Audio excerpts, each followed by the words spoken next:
තීන්දුව කරා පක්ෂයක් විතර අපේ සහෝදර පක්ෂ එකතු වෙලා ලංකා ඉතිහාසයේ දෙවැන්තම දේශපාලන බලවේගය දෙවැන්තම ආණ්ඩු විරෝධී රැස්වීම නොවැම්බර් මාස 21 නුගේ කොට පවත්වන්න.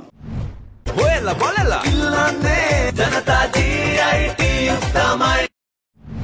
ආණ්ඩුව පත් වෙලා අවුරුද්දක් අසීමිත බොරු කිව්වා, අසීමිත බලාපොරොත්තු දුන්නා. රාජ්‍ය යාන්ත්‍රණය දේශපාලනීකරණය කරනවා, පොලිසිය දේශපාලනීකරණය කරනවා. ආණ්ඩුව පැහැදිලිව මේ ආයතන වටලා මේවායේ තියෙන ස්වාධීනත්වය, මේවායේ තියෙන ගෞරවයට කියලා සම්පූර්ණ උත්සාහ කරනවා. ඒ වගේම ආර්ථික ප්‍රශ්න විසඳුමක් දෙන්න ආණ්ඩුව මැදිහත් වෙන්නේ නැහැ. අද ආයෝජකයෝ ලංකාවට එන්නේ නැහැ. රැකියාව උත්පාදනය කරන ආණ්ඩුවට සලස්මක් කරනවා. එහෙනම් අපි තීන්දුව කරා පක්ෂයක් විතර අපේ සහෝදර පක්ෂයක එකතු වෙලා ලංකා ඉතිහාසයේ දෙවැන්තම දේශපාලන බලවේගය දෙවැන්තම ආණ්ඩු විරෝධී රැස්වීම නොවැම්බර් මාස 21 නුගේ කොට පවත්වන්න.